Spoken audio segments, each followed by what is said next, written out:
Magandang gabi, Norman. Anong balita ngayong gabi? Bukas ng umaga, ako ay magre-report para sa aking mga mag-aral sa grade 7. Ayos yan. Pakibati nga muna ang aking mga grade 7. Magandang umaga, mga grade 7 students ni Ginoong Regal. Naway maging makabuluhan ang ating araw ng pag-aaral. Patuloy nating tuklasin ang kasaysayan at araling panlipunan ng may kagalakan at pagmamalasakit sa ating bayan. Let's make it a great day of learning together. Haba nun Naku, excited na akong marinig kung ano ang pag-uusapan nyo. Ano bang mga paksa ang ilalatag mo para sa mga estudyante mo? Ang iba't ibang pamilyang Asyano dito sa Timog Silangang Asya. Ang mga pamilyang Asyano sa Timog Silangan Asya ay kilala sa pagiging malapit sa isa't isa at may malakas na pagkakaisa. Karaniwang nagbibigay pansin ang mga ito sa respeto sa matatanda, pagkakaisa ng pamilya at pagtutulungan. Mahalaga rin sa kanila ang edukasyon at pagpapahalaga sa tradisyon at kultura. Sa tingin mo, paano mo magagamit ang mga aspetong ito sa iyong pagtuturo sa mga estudyante mo? Nais kong magsimula sa pagbibigay ng kahulugan sa salitang pamilya. Magandang panayan! Sa Timog Silangan Asya, ang salitang pamilya ay hindi lang tumutukoy sa mga kadugo, kundi pati na rin sa mga kaibigan at komunidad na turing ay kapamilya. Malalim ang ugnayan, respeto at suporta sa isa't isa. Pwede mong gamitin itong halimbawa sa pagkakaisa at pagtutulungan sa loob ng klase. Anong masasabi mo? May dalawang uri ng pamilya, tama? Merong tinatawag na nuclear family. Tama, Norman. Ang nuclear family ay binubuo ng magulang at mga anak lamang. Ito ang pinakakaraniwan at pangunahing anyo ng pamilya sa maraming kultura. Sa kabilang dako, meron ding tinatawag na extended family na kinabibilangan ng mga lolo't lola, mga tiyuhin at tiya, pinsan at iba pang kamag-anak. Anong bahagi ng pamilya ang nais mong bigyang diin sa iyong pagtalakay bukas? Meron ding tinatawag na patrilineal. Ang sabi ko sa aking mga mag-aaral, ito yung mga kamag-anak sa father side. Tama ka, Norman. Yung patrilineal ay tumutukoy sa pagsunod ng linya ng pamilya sa panig ng ama. Kaya ang mga apelyido at mana ay kadalasang nanggagaling sa father side. Mahalaga rin ang ganitong aspekto sa iba't ibang kultura, lalo na sa mga usaping may kinalaman sa pamana at pagmamay-ari. Paano mo ba? Sige, dun naman tayo sa matrilineal. Yun nasa mother side naman yun, di ba? Tama. Pag matrilineal, ang pagkamag-anak ay batay sa linya ng ina. Madalas, ang apelyido, pamana at posisyon sa lipunan ay dumadaan sa mga babae. Sa ganitong sistema, ang papel ng kababaihan sa pamilya at komunidad ay binibigyang diin. Mahalaga itong maipaliwanag sa mga estudyante para maintindihan nila ang iba't ibang kultura. Paano mo gustong tuktukin itong mga konsepto sa klase mo? Merong parehas na nasusunod ang nanay at saka tatay. Oo, meron ding pinagsasama ang patrilineal at matrilineal na tinatawag na bilineal o bilateral descent. Sa sistemang ito, kinikilala ang mga kamag-anak mula sa parehong panig ng nanay at tatay. Ibig sabihin, parehong pinahahalagahan ang linya ng ina at ama sa pagtukoy ng angkan at pagkakamag-anak. Mahalaga ito sa pag-unawa sa iba't ibang tradisyon at pananaw ng mga kultura sa Timog Silangan Asya. Paano mo gustong i-discuss itong konsepto sa students mo? Nabanggit din kasi doon na may mga monogamy, bigamy, polygamy. Tungkol yun sa mga pag-aasawa. Pagka naniniwala na dapat isa lang ang asawa, ang tawag doon ay monogamy. Pagka naman may mga relihiyon o bansa na mayroong pag-aasawa ng higit pa sa isa ay tinatawag na polygamy. Tama ka dyan, Norman.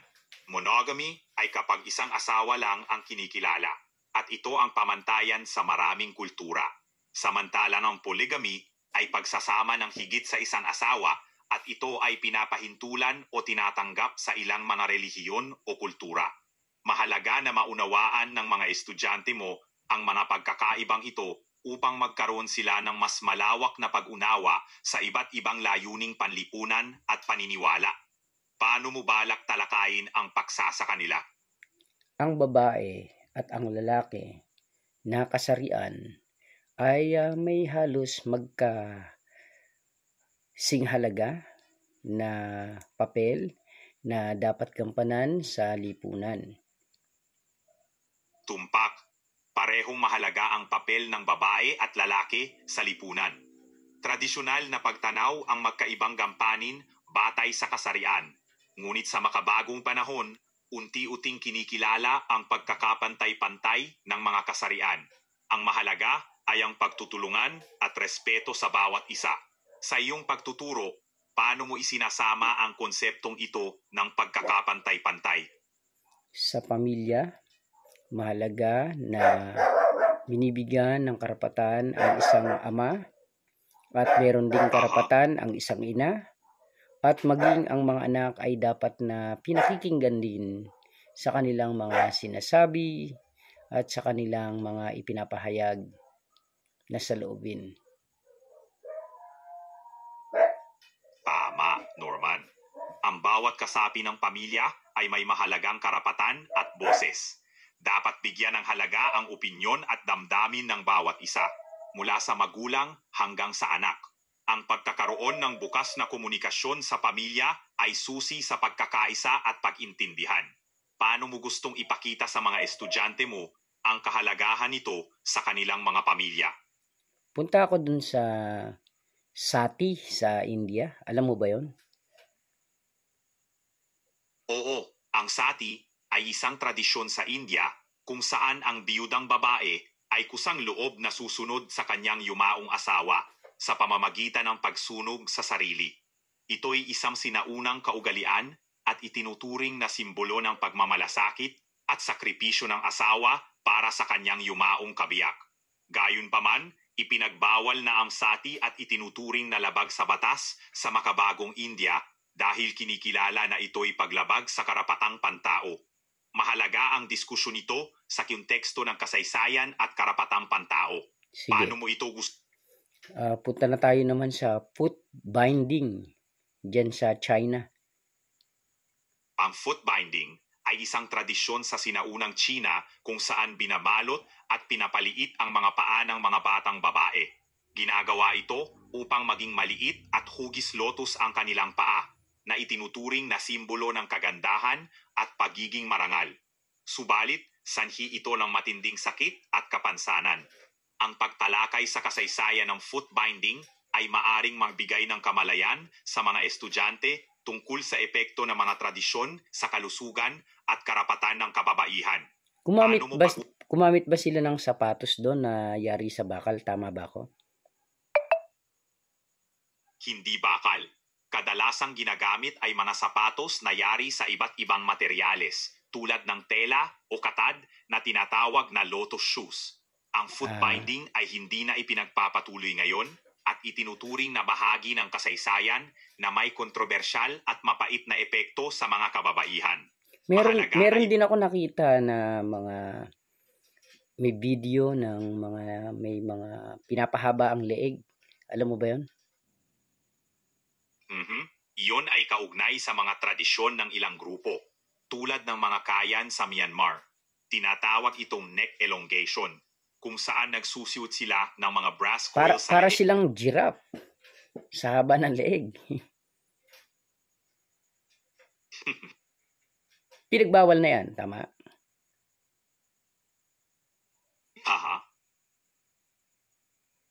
Pinagbabawal na ang mga ganyan dahil ito nagiging parang paglabag sa karapatang pantao. Pinagbabawal na ba sa kultura sa Myanmar ba?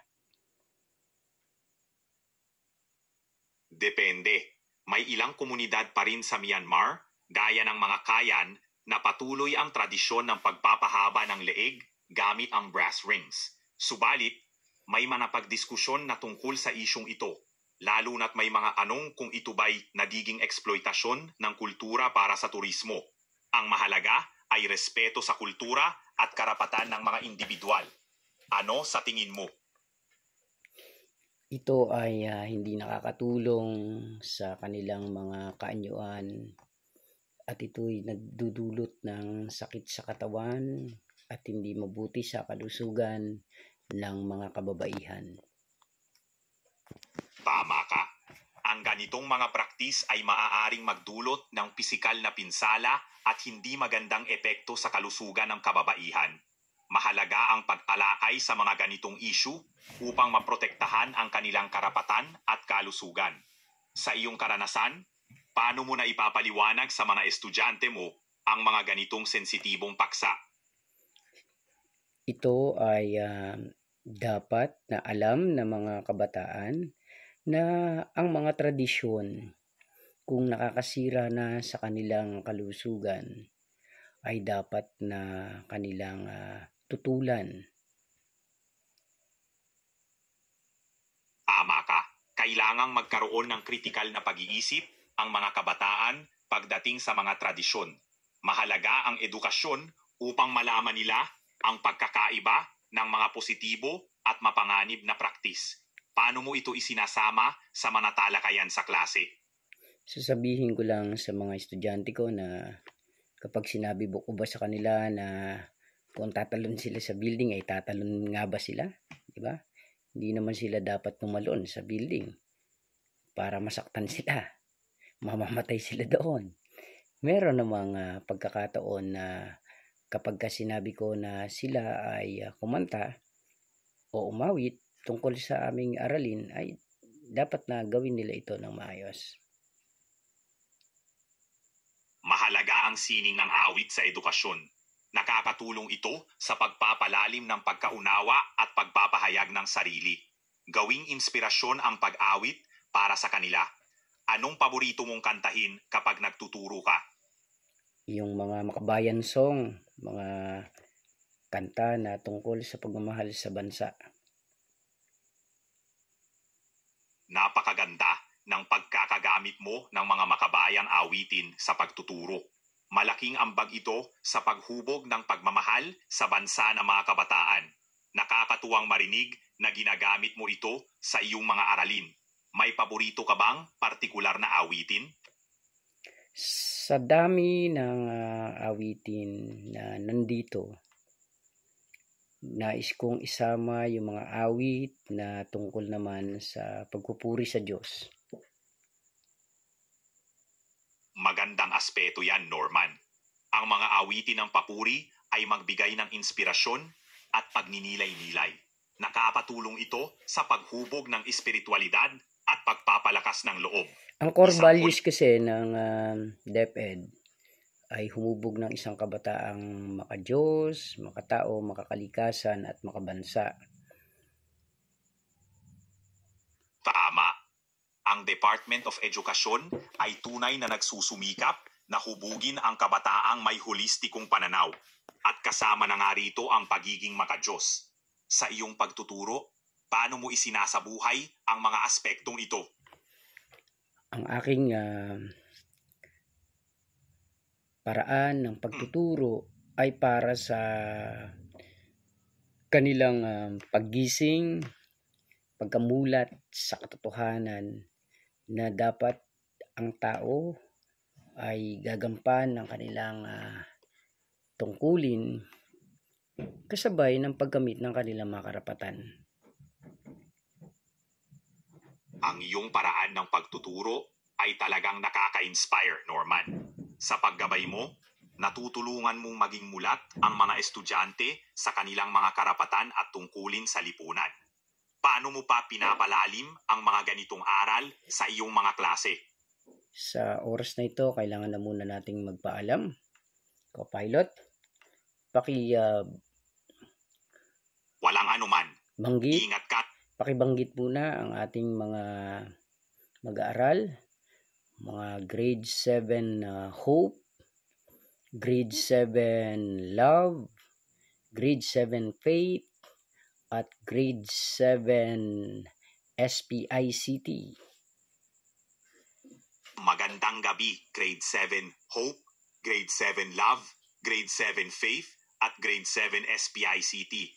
Naway maging matagumpay ang inyong pag-aaral kasama si Sir Norman. Paalam! Baka sabihin ng mga grade 7 SPICT na nakalimutan natin sila. Ang kanilang section ay grade 7 Python. Ano ba'y Python sa ICT? Ang Python ay isang tanyag na programming language na gamit sa Information and Communications Technology, ICT. Simple at madaling gamitin ang syntax nito, kaya popular sa mga baguhan at eksperto. Ginagamit ito sa pagbuo ng websites, software, data analysis, at iba't ibang uri ng automation. May yan, grade 7, alam nyo na. So, paalam na tayo, co-pilot. Magandang araw sa inyong lahat. Magandang araw sa inyong lahat, grade 7. Paalam, Norman. Naway maging matagumpay ang inyong mga gawain. Thank you. You're welcome. Take care. Kailan na ang muli? Magandang araw sa inyong lahat, grade 7. Paalam, Norman. Take care.